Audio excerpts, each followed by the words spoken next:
Ramazanla ilgili Kürtçe kelimeler. Hepsine tek tek bakacağız. Şev gece demek, şiv akşam yemeği demek ama biz bunu Ramazan'da iftar anlamında kullanıyoruz. Tabi fıtar diyen Kürtler de var. Şivhuarın, fıtar ve kırın. Başiv kelimesi de sahur anlamında, baş, arka, sonra anlamında. Şiv de zaten açıklamıştım. Yani şivden sonra yenen bir şey olduğu için başiv. Ezrabın başivi. Roji kelimesi de rojdan türetilmiş. Roj gün, güneş demek. İ aitlik bildiriyor. Roji güne ait olan yani gündüz yapılan oruç. Men roji gırt. Ben oruç tuttum. Bu roji kelimesinin yanına lıli anlamına gelen b ekini koyduğumuzda da broji oruçlu anlamında. B'yi düşürüp kullananlar da var. Ez brojime, ez rojime. Ben oruçluyum. Oruçsuz da Kürtçe'de fıttar şeklinde söyleniyor. Ez fıttarım. Hıttım. Bu da hatim demek. Hıttım lidar hıstın. Hatim başlatmak anlamında. Teravih.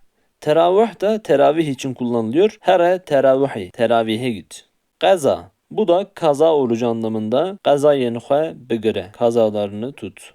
Şeşek şeklinde bir kelime var. Bu da altılık demek. Bayramdan hemen sonra başlayan 6 günlük süren Şevval orucu. Eze şeşek anji bigirim. Ben altılıkları da tutacağım. Arefe bu bayramdan bir gün öncesine söylenen bir kelime. Şerefe ise Arefe'den bir gün öncesinde söylenen kelime. Aid bayram demek. Tabi bunun Kürtçesi cejn. Aydani.